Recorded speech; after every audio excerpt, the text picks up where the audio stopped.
ዳይ አንተ የሞት መንፈስ ሳት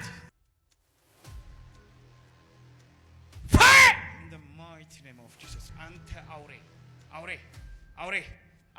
ምን ልታረጋ ነው? እሺ አሁን ምን ልታረጋ ነው? ቀና በል ለእናቷም አንድ ስለሆነች እንዳትኖር ፈልጌ ነው። ሌላስ ላጠፋት ፈልጌ ነው። ልታጠፋት ነው። ልቧ ላይ ያለው ማን ነህ? ድግምት ነህ አይደለም? ድግምት ነኝ። እሺ እግሯ ላይ የተደበቀው እግሯማ ለማሰማም ነው እንጂ ሌላ ነገር ምን ፈልጋለሁ?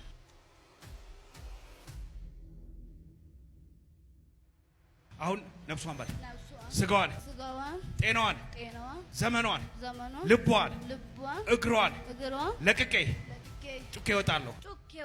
ሁንጩና 3 ጊዜ ወጣ። የመጨረሻ ቀጥል። out in the mighty name of Jesus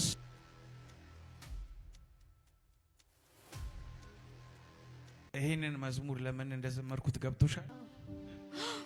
መዝሙሩን መንፈስ ቅዱስ አንቺን ሳይሽ ሰጠኝ። በብቸኝነት እየተሰቃየሽ አየውሽ፣ ብቸኝነት እየተሰማሽ አየውሽ፣ ራስሽን ለማጥፋት ባዶ ነገር ሆነሽ ተስፋ ቆርጠሽ አየውሽ። እውነት ነውማ። ደረትሽን መጥቶ የሚወጋሽ ነገር አየሁ። ህልምሽ ውስጥ ደግሞ የሆነ ጨለማ ውስጥ ራስሽን ታየዋለሽ። አዎ አያለሁ። ነገሮች ሁሉ ዝብርቅርቅ ብሎብሻል። እግርሽን ሁሉ ሲያምሽ አያለሁ። ትላንት ያመመኝ ነበር እግሬ። ዝም ብዬ ልጆችን ምንድነው እግሬ ያመመኝ ነው ብዬ እነሱም እየጠየቁ